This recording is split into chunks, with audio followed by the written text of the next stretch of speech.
السلام علیکم دوستو۔ کن شی ہوانگ 12 جولائی 210 قبل مسیح کن خاندان کے بانی اور متحد چین کے پہلے شہنشاہ تھے۔ پچھلے شانگ اور ژھا حکمرانوں کی طرف سے بادشاہ وانگ برن کے لقب کو برقرار رکھنے کے بجائے اس نے کن خاندان کے پہلے شہنشاہ ہوانگ ڈی کے طور پر 221 سے 210 قبل مسیح تک چین پر حکومت کی۔ ژھا ریاست کے دارالحکومت ہنڈان میں ینگ زنگ ژھا جینگ کے طور پر پیدا ہوئے۔ اس کے والدین کن کے بادشاہ ژوانگ جینگ اور لیڈی ژھا تھے۔ لو بوئی نے کن کے حکمران کے طور پر اپنے والد کی جانشینی میں اس کی مدد کی، جس کے بعد وہ کن کا بادشاہ زینگ بن گیا۔ 221 قبل مسیح میں 38 سال کی عمر میں اس نے دیگر تمام متحارب ریاستوں کو فتح کر کے تمام چین کو متحد کر لیا تھا، اور وہ چین کے پہلے شہنشاہ کے طور پر تخت پر بیٹھا تھا۔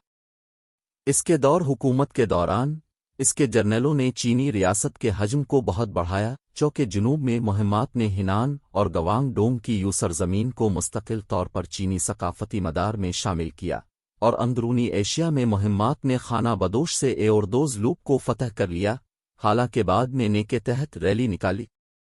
کن شی ہوانگ نے اپنے وزیر لیسی کے ساتھ اہم اقتصادی اور سیاسی اصلاحات کرنے کے لیے بھی کام کیا، جس کا مقصد ابتدائی چینی ریاستوں کے متنوع طریقوں کو معیاری بنانا تھا۔ روایتی طور پر کہا جاتا ہے کہ اس نے بہت سی کتابوں پر پابندی لگائی اور جلایا اور علماء کو پھانسی دی۔